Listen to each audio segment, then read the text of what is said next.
Technology is woven into the fabric of our lives, from the moment we wake up to the last scroll before bed. But is it a blessing or a curse? How is technology impacting our personal lives, for better or for worse? The good, connection and convenience. Let's start with the positives. Technology has brought us closer than ever before. We can stay in touch with loved ones across the globe instantly. Social media keeps us connected to communities, both near and far. We can access information and resources at our fingertips, learning new things and expanding our horizons, ordering groceries, booking appointments, even managing our finances. It's all just a few clicks away. Technology has streamlined our lives, freeing up time for the things that truly matter. The bad, screen time and disconnection. But hold on, the story isn't all sunshine and rainbows. Technology can also be a major time suck. We get lost in scrolling social media feeds, playing games, or mindlessly browsing the internet. This can lead to neglecting our real-world relationships, hobbies, and even our own mental health. The constant barrage of notifications and information can be overwhelming,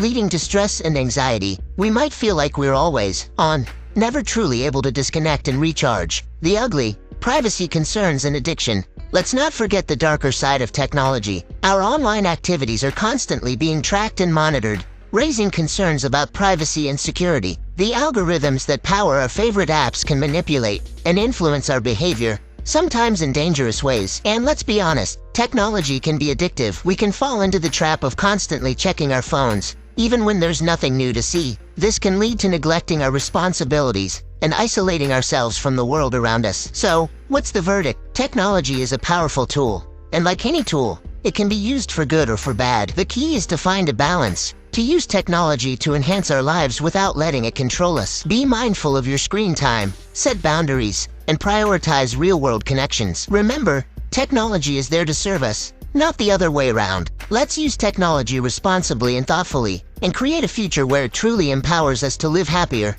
healthier, and more connected lives. Share your thoughts on the impact of technology in your personal life in the comments below, and let's start a conversation.